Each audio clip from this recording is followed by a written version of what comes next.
Hello there, this is Benny. And this is Kyle. And you're listening to The Doctor's Watcher. The Patroclus ship fancast about every episode of Doctor Who. Well, we are both Hades fans, and it's hard to play Hades without shipping Patroclus. Indeed. So, yeah, that I'd say that's accurate for both of us.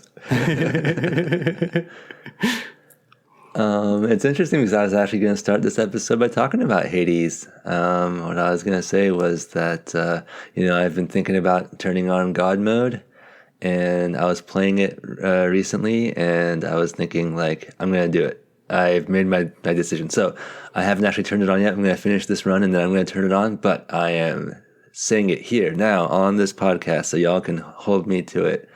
So I don't once again let my pride get in the way of me actually playing a fun game and enjoying it. So God mode, here I come. I've done a few more runs since I turned off God mode, and I came so close to getting out of Elysium once, but that's it. However, Elysium's I did. Hard, yo. Yeah, that last boss is a real pain in the ass. I don't know if you are aware of the Pact of Punishment or not. Nope. So I won't go into much detail about that. But basically, I realized that it's much harder. My game is much harder at the moment than it really needs to be, and I am thinking about turning that down. Haven't decided if I'm going to turn that down yet or not. Oh, okay. So you've got God mode off and the Pact of Punishment on, making the game even harder? Yeah. Oh, okay. I had the Pact of Punishment on before I turned God mode off. And then you just left it on. And then I just left it on, yeah. Yeah, that makes sense. But yeah, go ahead and turn that off, I would say, before you turn the God mode back on and see how you do. Yeah, I'll probably at least turn it down, maybe turn it off. It's something that you decide run to run, so we'll see how it goes. Yeah, I think I don't know if this is the same thing, but I have heard people talking about things you can do to make the run harder to increase your rewards. Yeah, that's basically it. Yeah, cool. Well, Hades is a good game, and I think we're both of us thinking about how much more of it we can see before Hades 2 comes out. So, indeed, I personally want to see the end of the story. So, God mode is getting turned on because I'm not that good. I mean, I'm okay at it, but yeah, no, I also, not as young as I used to be, don't have the time, don't have the reflexes, so nothing stopping me but my pride, and that's gotta go, so time to turn on God mode.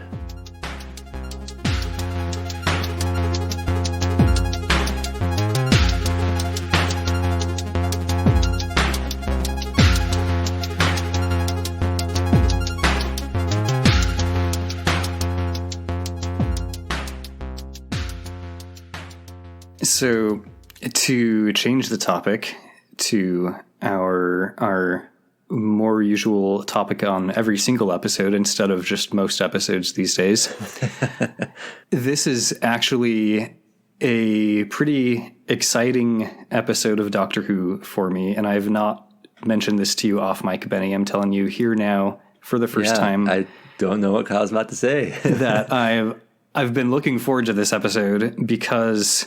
Actually, I have a suspicion. Is this the first one that you didn't watch when you were doing your Doctor Who blog back in the day? Yep, that's exactly it.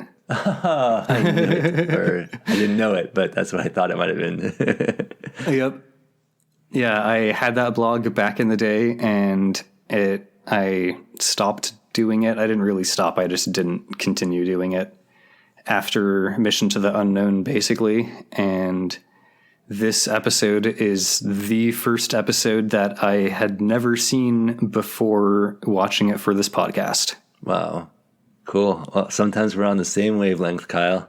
and sometimes not. We recently played this party game with some friends of ours and our partners called TBH, where you have to predict people's guesses. I did surprisingly badly at predicting what Kyle was going to put. It was a little humbling. Well, I will say that I did not expect to win that game. But that's one way of making sure our listeners know that you won. Would you like to tell the listeners who came in last, or should I, the person who came in last? It was fun though. I really enjoyed it. I hope we can play it again. Yeah, that is a fun game. One of the other times that we hang out. This was the second time I think we've all played it together, and it's always enjoyable. Cool. Did you have anything else you want to talk about before we get into it? I don't think so. Well, I guess I'll say this now. This episode, and in fact, the next few episodes, are written by Donald Cotton. I know you were expecting Terry Nation, but they are not. I was expecting Terry Nation. I'm not quite sure what to make of that, but okay. Donald Cotton did we also have a University of Central Lancashire remake of these as well. No, we have. We're not on that. We're not on that segment yet. I guess. Yeah, I guess we should. How'd you watch it segment? So yeah, Donald Cotton wrote these episodes. He also wrote one more serial that's coming later in season 3. Interesting. Well, I guess we'll see if he's any good, and if so, we'll look forward to that one. And if not, I guess we'll deal. I've also thought sometimes about like telling you who directs each episode. I don't really know very much about film production, so I can't really discuss in much detail like what the director did, but I don't know, maybe I should start saying it anyway. Anyway, I wrote down in my notes that this serial is directed by Michael Leaston Smith, and it is the only Doctor Who serial that he directed. All right, Mike, good luck. It's an excellent name, though. I like those. Is it hyphenated, or is it just 3 separate names? Hyphenated. It's hyphenated, cool. Yeah. Very cool to hyphenate those names. All right. Cool. So Kyle, how did you watch this episode? This episode is a missing episode. There is a loose cannon reconstruction that I watched, and the notable thing that I will say about it is that it actually includes some video. It's not entirely static. Interesting. Apparently, the video that's in it exists thanks to 8mm home movie clips. Apparently, some fan in the 1960s shot video of their TV showing the Doctor Who broadcast. So they just basically set up a video camera, like pointed at their television set, and that's how they recorded it, part of an episode? Yeah. Amazing. And like that's how we have a few minutes of video in this loose cannon reconstruction. Amazing. Would you care to remind us of any sort of cliff dangling that may have happened? Yeah, I thought it was going to be a cliff dangler, but I'm starting to wonder how relevant it's going to turn out to be. But we had that whole episode with none of our heroes in it, about the 3 UN space guys, including one of them from some sort of special secret space service. And they were on this planet, and it had the Vargas plant or Varga plant and Daleks on it, and they all died, and they recorded a message warning the people of Earth that the Daleks had formed an alliance with these 7 other alien species. Actually, I don't know if it's 7 total, counting the Daleks. I didn't actually count. Anyway, there's a bunch of alien species. I'm not sure either. And they're in cahoots to take down Earth, and they didn't get our human characters. I keep trying to say our heroes, but I guess they're not actually our heroes. They didn't get their message sent, but they did get taped, and we ended with a shot of the tape. So and then the Daleks saying that they're going to take over. It wasn't the Dalek. It was one of the aliens who gave this speech about how they're going to take over Earth and victory, victory, and everyone was cheering and saying victory. So, yeah. I forgot to mention in the previous episode that in the closing credits, it still said Doctor Who William Hartnell Just him, though? Just him, yeah. Vicky and Steven didn't get credits, but I guess he was contractually obligated to be in the credits of every single episode. Nice. I mean, I guess the show is named after his character, so maybe that has something to do with it. So this episode doesn't actually start with any sort of cliffhanger. It opens on, or, any sort of reminder of cliffhanger. It opens on these two men in what looks like ancient Greek and Trojan seeming armor. Cool. And they are sword fighting. Oh man, when we were talking about being Patroclus shippers, Patroclus shippers, and I honestly thought you were just talking about the fact that we're always talking about Hades. Well, the dialogue between these two men actually very quickly establishes that this is, in fact, Achilles, and he's fighting Hector, who is the man who killed Patroclus. Oh, well, rip to Patroclus, I guess. We don't need to see him on screen. What did they say on The Greatest Gen? RSVP? Murderer! Patroclus was a boy! A boy? Well, he died like a dog, whimpering after his master, Achilles. Come, let me send you to him where he waits in Hades. Let me throw the dog a bone or two. Dang. Hector's kind of a dick. Yeah, totally. We get a little bit of actual live action of the two of them fighting, and then we cut to the interior of the TARDIS. The TARDIS and the Doctor and his companions are actually appearing in this episode. Oh, good. Their vacation's over. I mean, I'm at least speculating that they were just on vacation last one. So apparently the TARDIS has materialized here, and Achilles and Hector have been too busy fighting to notice. The Doctor and Steven and Vicky are watching them fight on the TARDIS's scanner screen. And the Doctor decides that he should go ask them where this place is. I guess they weren't listening to the dialogue there. Vicky and Steven both think that this is a terrible idea. Yeah, they're busy. But at the end of the exploding planet, Vicky hurt her ankle, and it still hurt, so she can't really move around much. Yeah, totally. The Doctor tells Steven to stay behind and look after her, and he also doesn't think that the people here would really appreciate Steven's sarcasm anyway. Back outside, as the sword fight continues, Hector starts mocking Zeus, who Achilles says is going to be pretty pissed at Hector. Yeah, you won't give me any boons if you mock him. Yeah, totally. Who am I to fear the thunder, you superstitious, dart-dodging decadent? Hear me, Zeus! Accept from me the promised life of your cringing servant Achilles. Or else, I challenge you, descend to earth and save him! What was that? Dirk dodging decadent? Yeah. Wow. He's got a way with words. Yeah, totally. Hector actually kind of reminded me of Theseus, the way he speaks to you when you get to, when you arrive at him and Asterius in Elysium. Mm-hmm. As Hector says this, though, the Doctor steps out of the TARDIS, and Hector's like, "Oh shit, you're Zeus."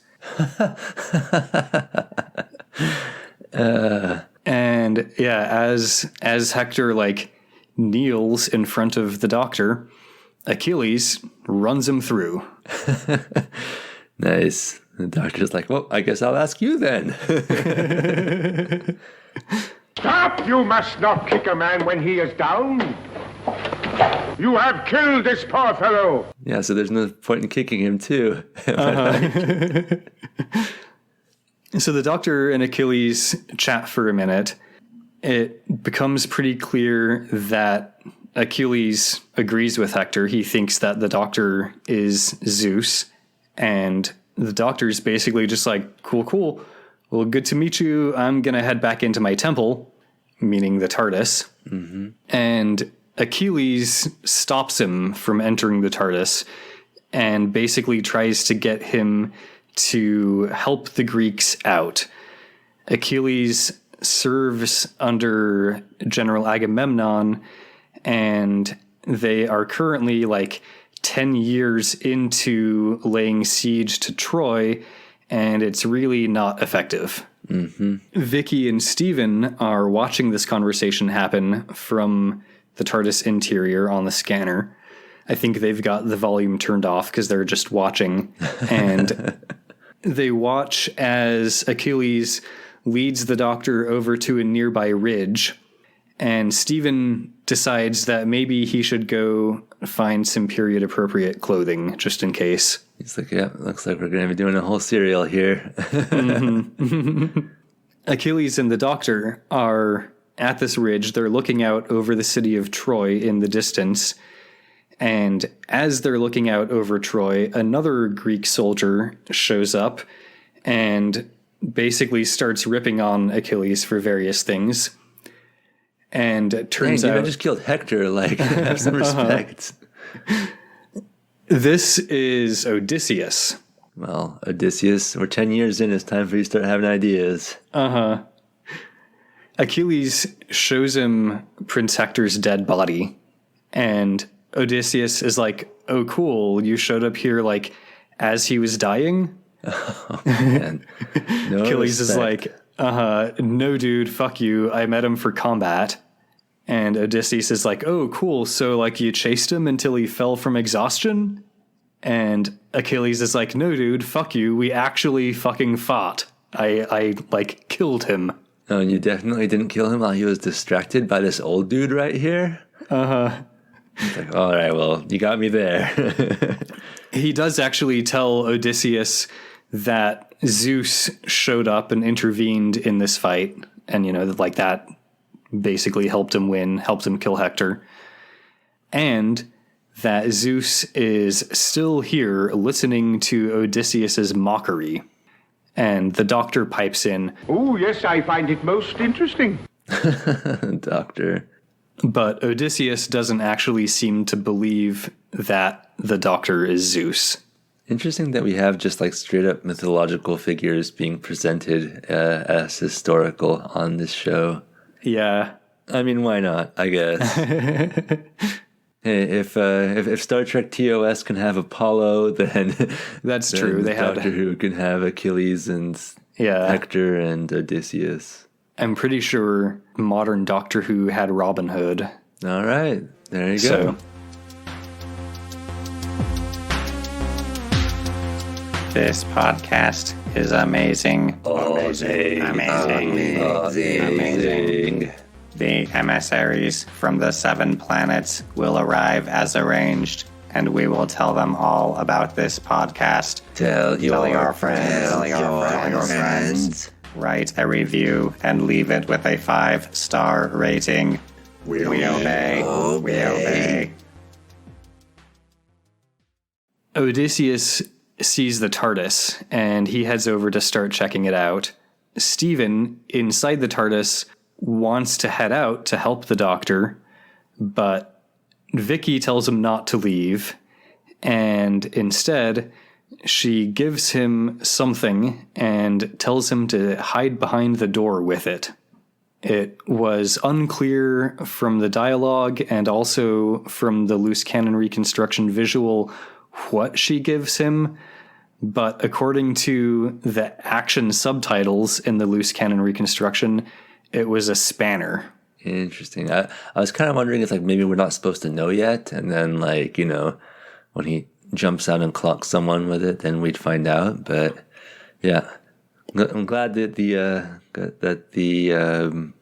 loose cannon visual directions or whatever tell us what's going on. Yeah, they can be a pain to have to keep track of sometimes, but I am glad that they're there. So Odysseus, back outside the TARDIS, is not really sure that the doctor is Zeus, but he doesn't want the Doctor getting into the TARDIS any more than Achilles does.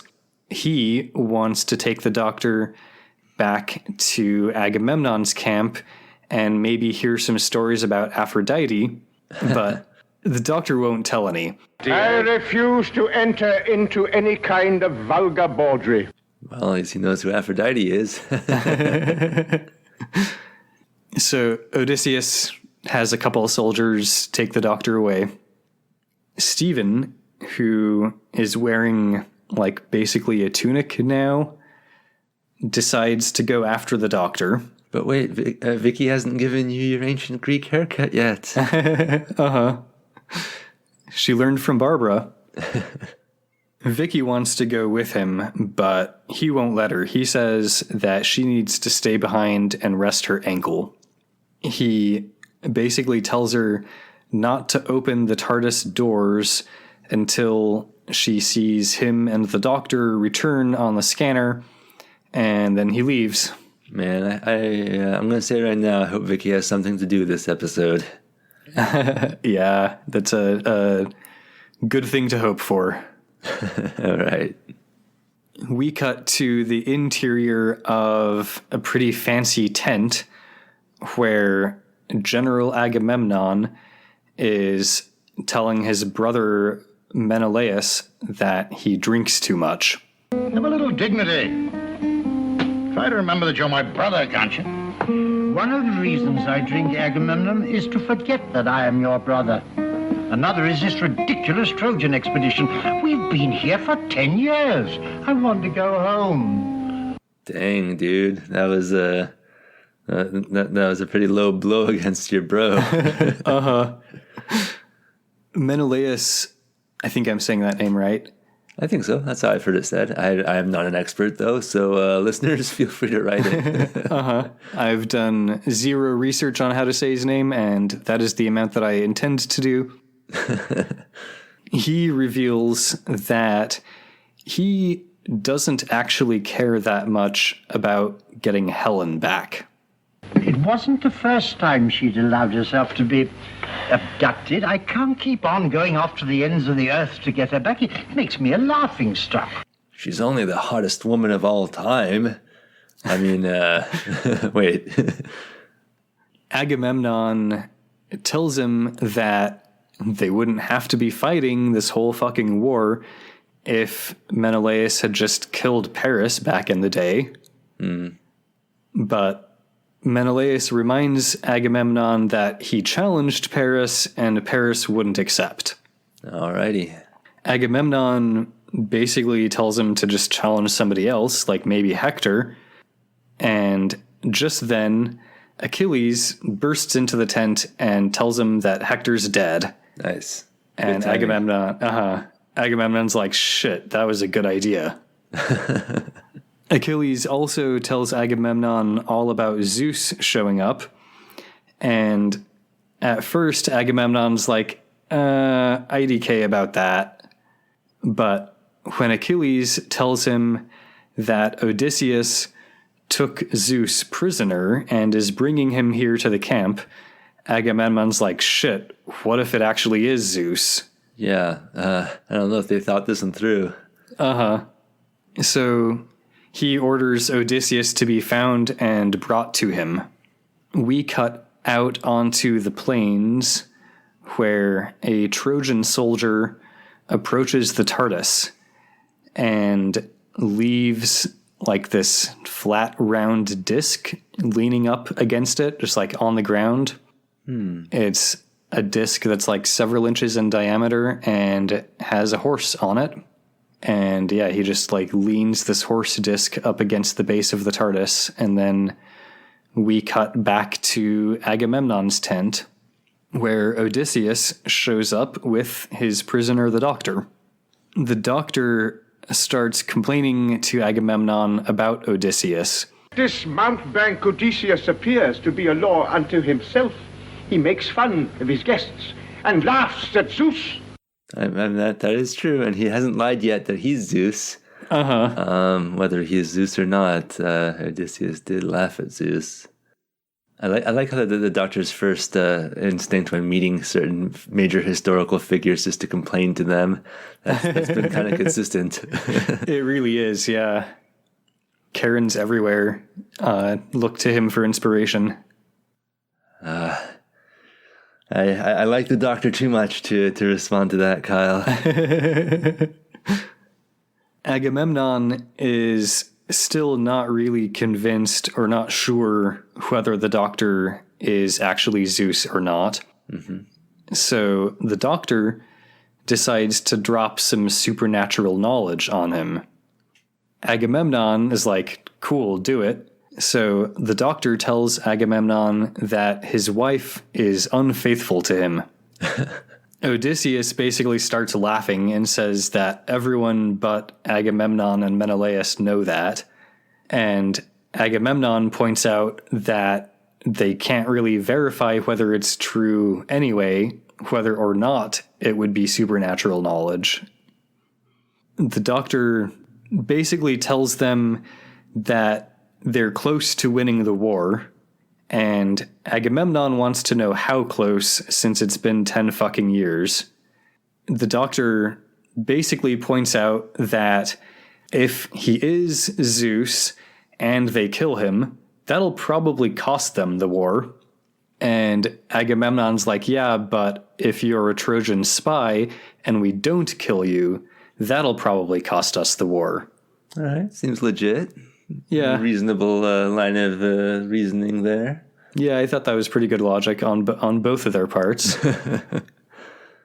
So Agamemnon, like, just to be safe, decides to maybe just hold the doctor prisoner until we can, like, figure things out for sure.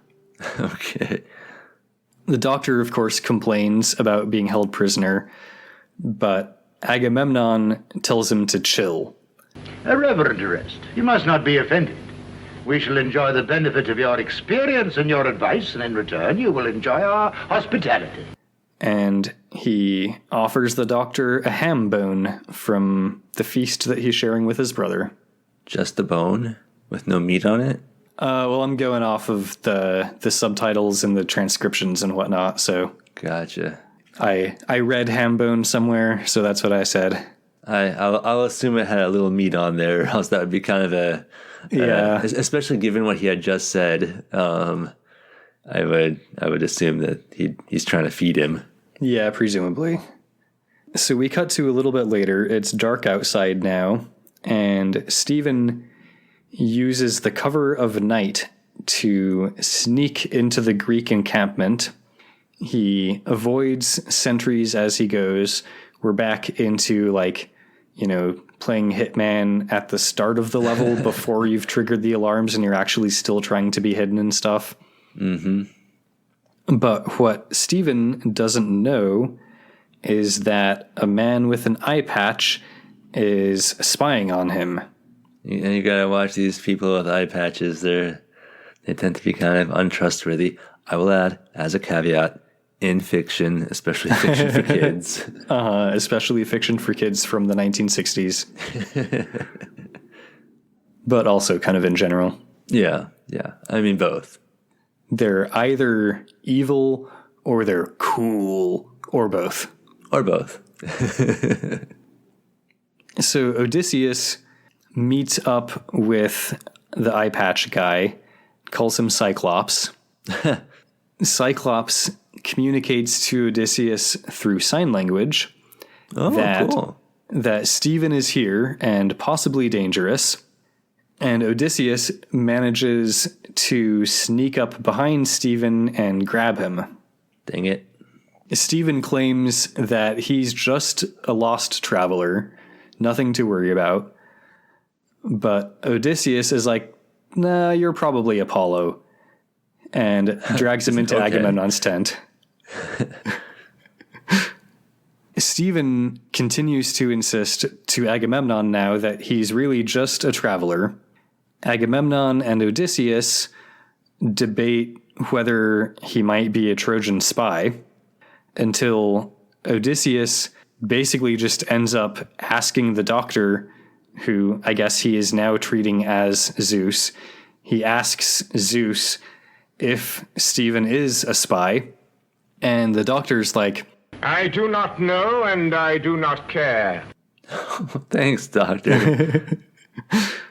They ask the doctor, or, rather, they ask Zeus if they should kill Stephen. And he's like, yeah, that would probably be safest. Wow. They get ready to do it, but the doctor stops them.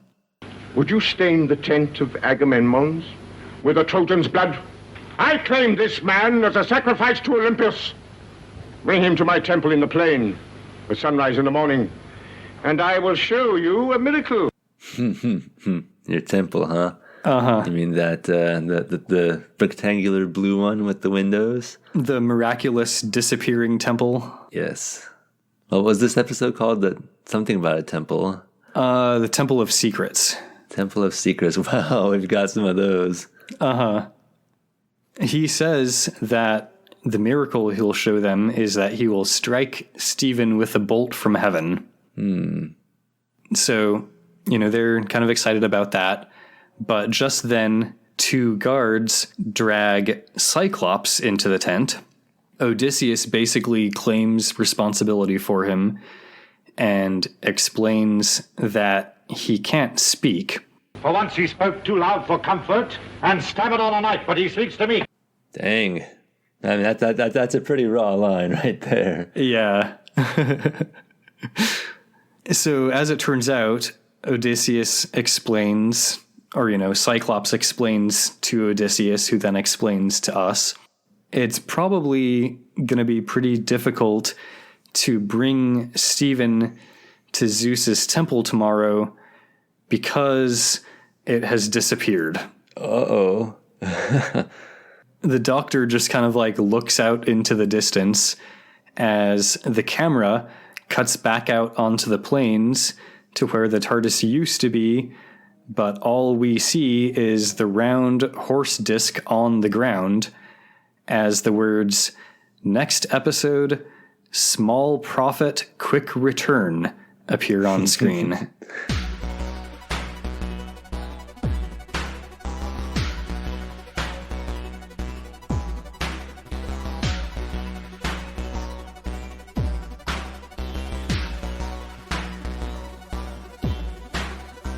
And just because we love puns around here, how did they spell profit? With the PH. The punny it's way. Definitely the punny way. I approve. I actually read on the fandom page for this serial that I guess Donald Cotton wanted to do all the punny titles. Apparently Dennis Spooner, the script editor at the time, was not really into it, and so I think small profit, quick return was the only one he let him get away with. Once again, we shake our fists at the sky while shouting, "Dennis! Dennis! Dennis!" Well, that was a fun episode. It's always good to see some historical figures, whether they're actually historical or not. The doctor being Zeus is pretty fun. Stephen didn't really get a chance to pretend to be Apollo or anything yet, but we're still early in the serial, maybe, presumably. And I was saying I hope Vicky gets something to do, and now I'm just gonna have to change that to I hope Vicky gets something to do in the next episode. Not so much in this one. Yeah, this one, I guess, is just ankle recuperation, apparently. Yep. Well, all right. Yeah, bummer. But, which, I guess it's... fun episode overall? Yeah. It's kind of nice that they give us the continuity of her ankle being hurt from the end of the exploding planet. But on the other hand, if we didn't have the continuity, then there would be time for fanfic adventures. Yeah, I mean, you could write an entire fanfic of her having a sore ankle, maybe even it keeps getting re-injured or aggravated along the ways to ensure that her ankle is still injured at the end of the fanfic in time for this one. Maybe in your fanfic, her ankle just completely heals, and then at the end of the fic, she gets a new ankle injury. That's fun. I mean, not for Vicky, but as a storytelling device, I guess. Oh, cool. All right, this is interesting. I mean, I'm kind of curious when and if we'll pick up the thread from the previous episode. I mean, I assume that we will, but maybe that was just like kind of planting a seed for a later serial, maybe with Terry Nation again. Guess we'll find out. But yeah. What were your thoughts there, Kyle? Yeah, I thought this was a pretty entertaining episode. We'll wait to see how the rest of the serial plays out, but yeah, having a good time so far. Cool. I will not say too much about whether or not we follow up on the previous one ever in the future. I assume we will. I'm sure we will. Yeah, so I would also like to say thank you to Circuit 23 for the music that he wrote for our podcast. You can find that theme song on his SoundCloud, which is at soundcloud.com/circuit23. You can also find other music of his there. You can find his new album, Mens Vermis, on his Bandcamp at the link that's in the show notes. And if you would like to tell him how awesome Mens Vermis is, you can send him an email at circuit.23@gmail.com. Well, thank you, Kyle, for watching Doctor Who and telling me all about it. And thank you to Benny for listening to me talk all about Doctor Who. And thank you, listeners, for listening to me listening to Kyle talk about Doctor Who. If you'd like to reach out to us, you can email us at thedoctorswatcher@gmail.com or tweet us at drwatcher. And another good way to let us know that you liked the podcast is by sharing, rating, and reviewing. Yes. Thank you so much to those who've already done that. And if you haven't, we would very much appreciate it. Indeed. And with that, come back in 2 weeks and we'll find out which Greek god Vicky's gonna be. Bye. Bye.